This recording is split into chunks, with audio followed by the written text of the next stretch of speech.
हरे कृष्णा मेरे दोस्तों। अनंत जन्मों की तपस्या और पुण्य का फल है कि हम सबको आज कृष्ण भक्ति प्राप्त हुई है। कृष्ण अपने भक्तों से बहुत प्यार करते हैं। अगर एक काम पूछो कि कृष्ण का काम क्या है, कृष्ण का काम सिर्फ अपने भक्तों को देखना है। जैसे माँ अपने छोटे बच्चे को प्यार करती है ना, हर समय उसको देखती रहती है, तो हमारे भगवान श्री कृष्ण जो है ना, इनका काम है हमेशा भक्तों को देखते रहना।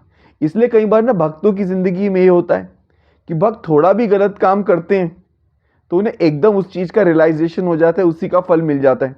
बाकी लोग वही काम करते हैं, उनकी जिंदगी में कुछ नहीं होता। क्योंकि जो माँ है ना, अपने बच्चे को कभी गंदा नहीं होने देती।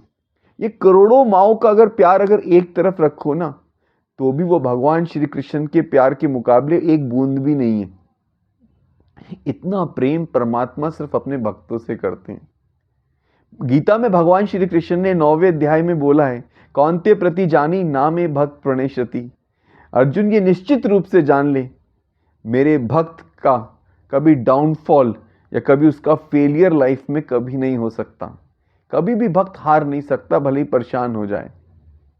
कृष्ण अपनी भक्ति में सिर्फ अपने को ही देते हैं। जब हम कृष्ण की भक्ति करते हैं तो याद रखिए, हमारे जीवन का फल सिर्फ कृष्ण ही है। संसार की कामनाओं के लिए भगवान ने बोला है, लोग देवी देवताओं की पूजा करते हैं और उसका फल क्या होता है? देवी देवताओं की पूजा से जो संसारिक चीजें लेते हो, उसका फल क्या है? नाशवान है। ये गीता में भगवान ने बोला है। और भगवान कृष्ण की भक्ति में भगवान स्वयं अपने को दे देते हैं।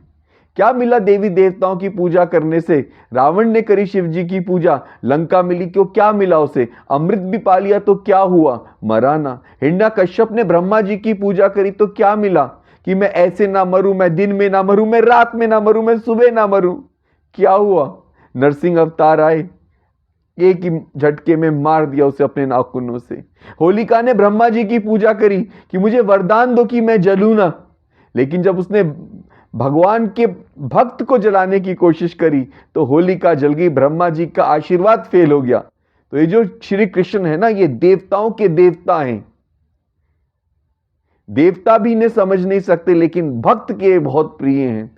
तो सौभाग्यवान हो, बहुत खुशकिस्मत हो तो कृष्ण की भक्ति मिली। पर याद रखना, फिर कह रहा हूं, कृष्ण की भक्ति में हमें संसार नहीं मिलता।